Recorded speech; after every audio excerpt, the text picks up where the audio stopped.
Mark Rogers TV, the voice of college football. Checking out the Week 7 betting lines across the nation. We got Rafael Esparza on the line from mybookie.com to help us break it down at this point. Of course, we're early in the week, and the betting lines will change. They will lean one way or the other, depending on where the money's going. Rafael, how you doing today?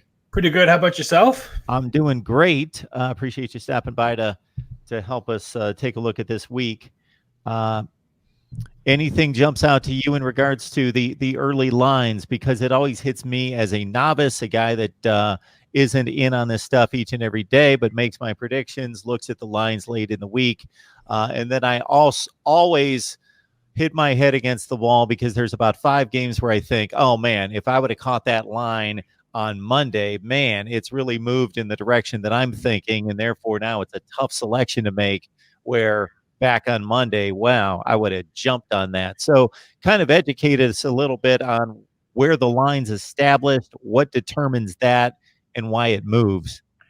Well, right from the get-go, you said establish the line. What we do as odds makers, we establish a line to try to get two-way action right off the get-go. So if you can get good two-way action, if you do your job right and switch the money around, you can really care less who wins as long as the game is played. You're going to win no matter what's the outcome because of the juice of the minus 110 or minus 120 on this game. Perfect example. We'll use the big game, Oklahoma at Texas. Opened up around 11. Some shops opened up at 10.5. We opened up at 11 knowing that we were going to get Oklahoma money right from the get-go. It's a neutral field. Oklahoma's high-powered offense. Texas couldn't stop LSU's offense. What are they going to do with Oklahoma's offense coming in? So we knew we had to make that a little bit higher. If Oklahoma had I don't want to say mediocre offense, we probably would post at a minus 10, even maybe a minus 9, knowing we could get two-way action. But right off the get-go, people are going to say Oklahoma – offense too powerful. They couldn't stop LSU's offense. What's Texas defense going to do? So that one right there, minus 11. Now, is that number going to change? I think we're going to probably see more Oklahoma money and then Texas money line, which might mean people are going to bet Texas just to win straight up, which is probably going to be anywhere between plus $6 or maybe a little bit lower. We have not put up money lines yet. If that's the case, then we might have to adjust the number a little bit more aggressively on Oklahoma, because then we'll take that big risk of people taking a plus 6 to 1, then taking a plus 11. So you can see this number maybe go down all the way to the 10s if Texas money line comes in. So wait a minute. You said right out of the gate about winning money on both sides. Yes. So I'm thinking of a game a few weeks ago where I saw the line move as much or more than any game where there was no injury involved, and that was Oklahoma-UCLA. UCLA's been mostly garbage outside of one just ridiculous second half against Washington State for the entire season. Oklahoma opened against UCLA at minus 17. People just jumped on Oklahoma, and by the end of the week, it was minus 24. So are you saying that you would anticipate early in the week, hey, you see this line, Oklahoma's undervalued at this point. Who's thinking about UCLA staying in this game at all? You jump on Oklahoma, you get the minus 17, and then maybe later in the week, if it moves as much as it did, you're putting money on the other side as well, trying to hedge your bets and get it from both sides? Oh, no, we're expecting the money to come from the other side. So if it moved that, we were getting UCLA money late because it moved so much. So I would not be shocked if people were trying to middle that game just because of the drastic movement we were getting on that game. So, we would move it just because the money was coming in so heavily on UCLA. But like I said, Oklahoma money came in early, so UCLA money was coming in late. So we were able to adjust that money and then sit pretty throughout the whole game. Okay, so you're talking about from a Vegas perspective, getting money 50-50 on both sides, because obviously you take the 10 or 11% cut, so that's all they care about. I'm talking about from a betting perspective, from an individual's betting perspective, trying to leverage both sides. Now, if you're for a betting expected for you had a great middle spot. So let's say you could have bet Oklahoma early and then bet UCLA, and hopefully it lands in between those two numbers you had, and you can cash not one but two tickets. Happens all the time in college sports. I say it happens more in college sports than it does in NFL or NBA and stuff like that, especially in college basketball, usually, especially those smaller schools like the Sun Belt, where you see a big line movement, 6, 7, 8 points, and then bettors hit both sides, and then you get middle because it lands in 5, and then you get crushed on both of them. I'm going to edit this anyway. We're good. All right, we got Rafael Esparza on the line from mybookie.com, taking a look at the Week 7 betting lines and just the betting angle in particular. And anytime, Rafael, I get a guy like you on board, I've got so many questions in regards to the way to play this. So what are your philosophies in regards to the money management aspect versus the actual what percentage you need to hit on to get it? If you favor over and under versus the point spreads versus the money lines, I will throw you one stat that I've tracked for a couple years now. Here's two things that I've looked at. Number one is that every week in college football, so I pick all the top 25 games. And then if there's any games that are of national interest outside the top 25, so I'm picking about 20 to 25 games per week. The thing that I've noticed is it's almost like clockwork. About 20% of those games are going to be upsets. The underdog is going to win against the money line. The other thing is we've had a fair share of double-digit dogs win games. That happens 2 or 3 times a week. So this past week, Texas Tech, 10-point underdog at home against Oklahoma State. They win outright. Virginia Tech, 14-point dog at Miami. They win outright. There might have been another game out there as well of a double-digit variety that pulled through. So does that tell us anything or give us any kind of lean into taking advantage of that?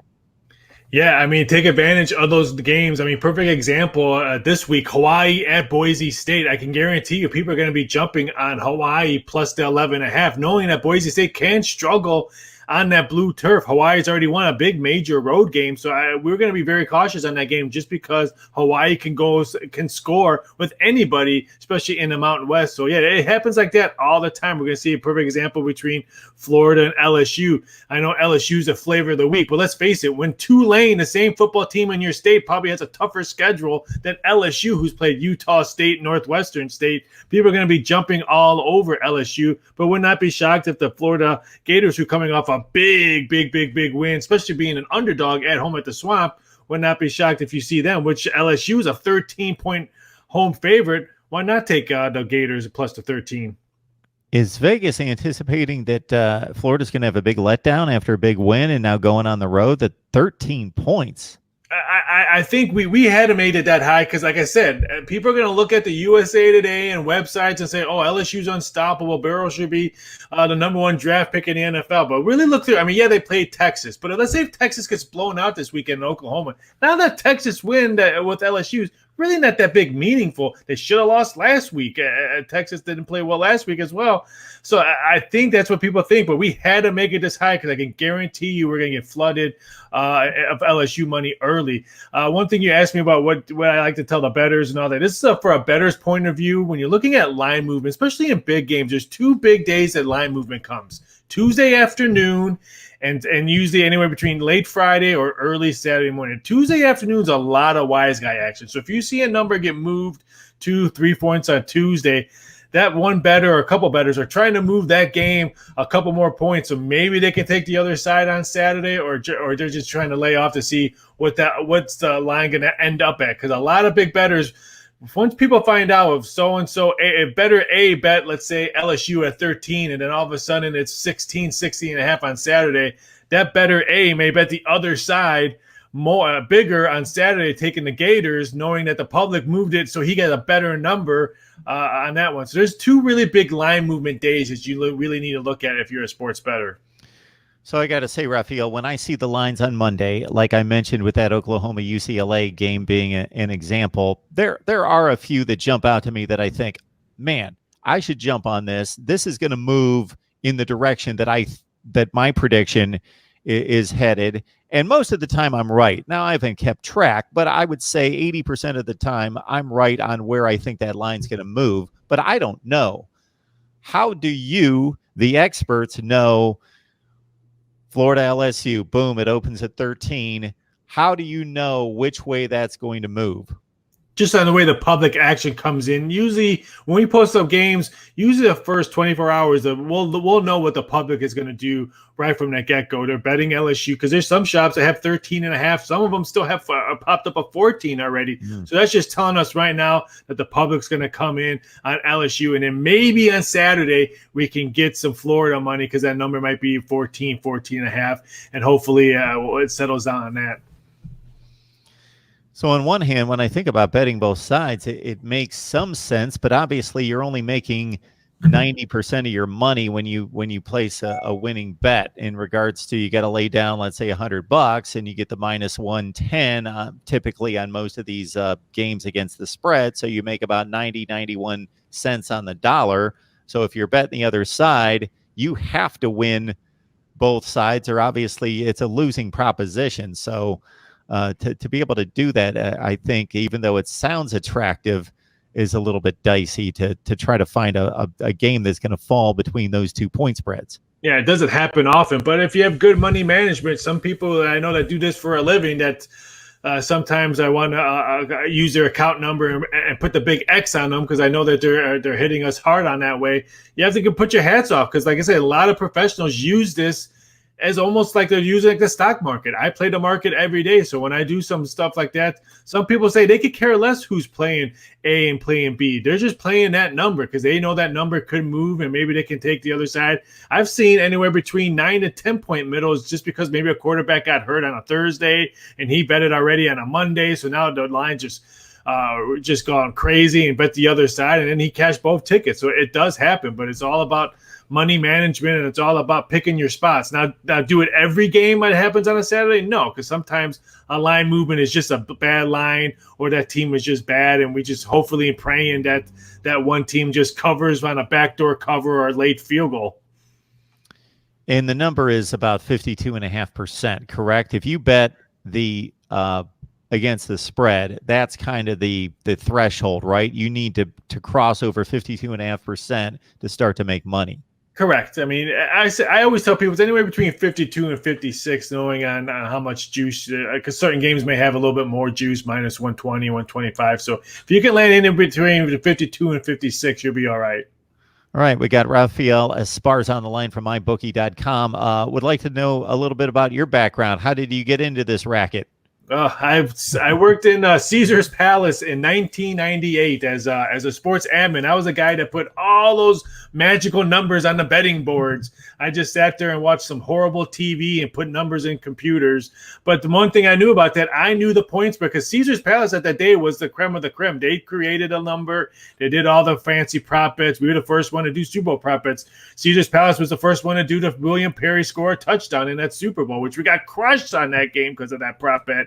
But I knew the number probably, I would say, a half hour before everyone else do, because I was the one that had to put it on the sheets and put it on the betting board. So I had to know the number first before we can put it in the system. So I went there, worked at MGM Mirage Properties after Caesar's Palace for over 13 Super Bowls, ran sportsbooks from MGM to New York, opened up City Center in Las Vegas, created the sportsbook myself, which I would never do that again. That's why I turned gray really quickly, opening up a sportsbook. And it was fun times. Retired out of corporate world and started doing prop bets and odds making for MyBookie, and been working for them for the last couple of years. And it's fun because they let me do pretty much crazy prop bets as I want to. All right. So what's the deal there at mybookie.com? What are people going to find?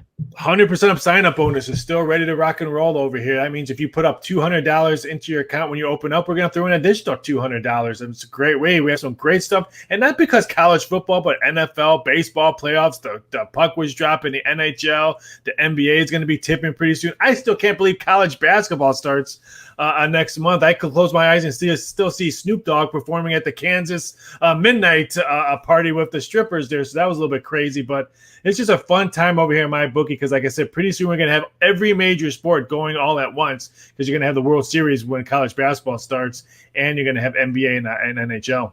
All right, Rafael, appreciate you stopping by, and hope things work out for you this week 7. We're going to need some dogs. That I can guarantee you, the money that's coming in right now, we're going to need some dog action to come in, or I might be working for you pretty soon. Good stuff, Rafael. Appreciate it, man. Take it easy. Have a great week.